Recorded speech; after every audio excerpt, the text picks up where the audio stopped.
మొత్తాన్ని మాకు ఏదైతే చైర్మన్ గా మిమ్మల్ని వెలిగిస్తామనే ఆర్డర్ ఏదైతుందో దాన్ని వెంటనే ఉపసంహరణ చేసుకోవాలనేది మా ప్రధాన డిమాండ్. ఏముంటాయండి, ఏముండదు, ఏదున్నా బ్యాంకు ద్వారా జరుగుతుంది.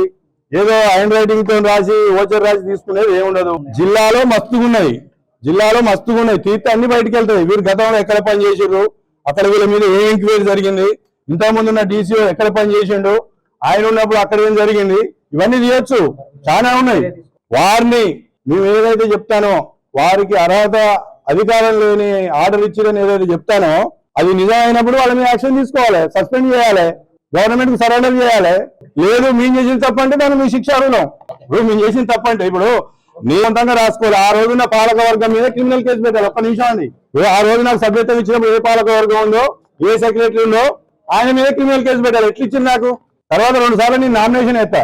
2 సార్లు నామినేషన్ వేసినప్పుడు ఆ స్కూటీలో తీసేయాలి. నీకు పట్టాదారు పాస్ పుస్తకం లేదు కాబట్టి నిన్ను తొలగిస్తాను. స్కూటీలో తీసేసిన అంటే నేను దాని జోలికి పోను కదా. నామినేషన్ వేయించుకుంటారు, స్కూటీలో నేను ఓకే అయితే 2 సార్లు. ఇప్పుడు మీకు భూమి లేదు ఇవన్నీ ఇప్పుడు గుర్తొస్తాయా? డీసీఓ చేయాల్సింది ఏ సంఘంలో ఏ పొరపాటు జరుగుతుందో అది సంఘాన్ని విజిట్ చేయాలి, పాలకవర్గ సభ్యులను కూర్చోబెట్టాలి.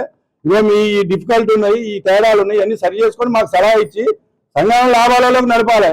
8,000 మంది సభ్యులు ఉంటాం మా సంఘంలో. నా లెక్క ఒక 4,000 మంది ఉంటారు. అందరినీ తీసేస్తుందా అంటే వ్యాప్తంగా ఉన్న కదా అందరికి ఇదే పరిస్థితి ఉంటుంది.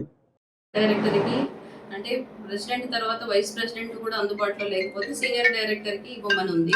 సీనియర్ డైరెక్టర్ కి నేను టెంపరీగా ఇవ్వడం జరిగింది. ఈ మధ్య కాలంలో వీళ్ళు ఎవరు మిగిలిన డైరెక్టర్లు కూడా ఎవరు మరి మేము మీటింగ్ పెట్టుకుంటాము, మాకు ఈ చట్ట ప్రకారం మాకు మెజారిటీ ఉంది అనే ఎవరు కూడా నన్ను కన్సల్ట్ అవడం జరగలేదు. సొసైటీ సెక్రటరీ తోటే ఇప్పించాము, సెక్రటరీనే ఇచ్చారు.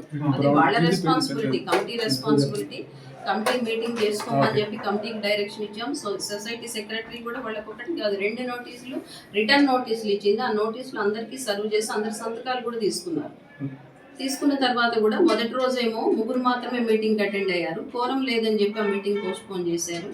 2వ రోజు అసలు ఎవరూ రాలేదు. ఎమ్మెల్యే గారు పిలిచారని చెప్పి ఎమ్మెల్యే గారి క్యాంప్ ఆఫీస్కి వెళ్తున్నామని చెప్పారట. ఎవరూ రాలేదు ఆ రోజు. సో వాళ్ళకి ఇచ్చిన అవకాశాన్ని వాళ్ళు వాడుకోలేదు. తర్వాత ఈయనని డిస్క్వాలిఫికేషన్ ఇచ్చి మనకి 20 రోజులు అవుతుంది. సొసైటీ కార్యక్రమాలన్నీ స్తంభించిపోయి ఉన్నాయి కాబట్టి నేను ఒక డెసిషన్ తీసుకోవాల్సి జరిగింది. ఈ మ్యాటర్ అంతా కూడా నేను కమిషనర్కి ఇన్ఫర్మేషన్ ఇచ్చి ఉన్నాను.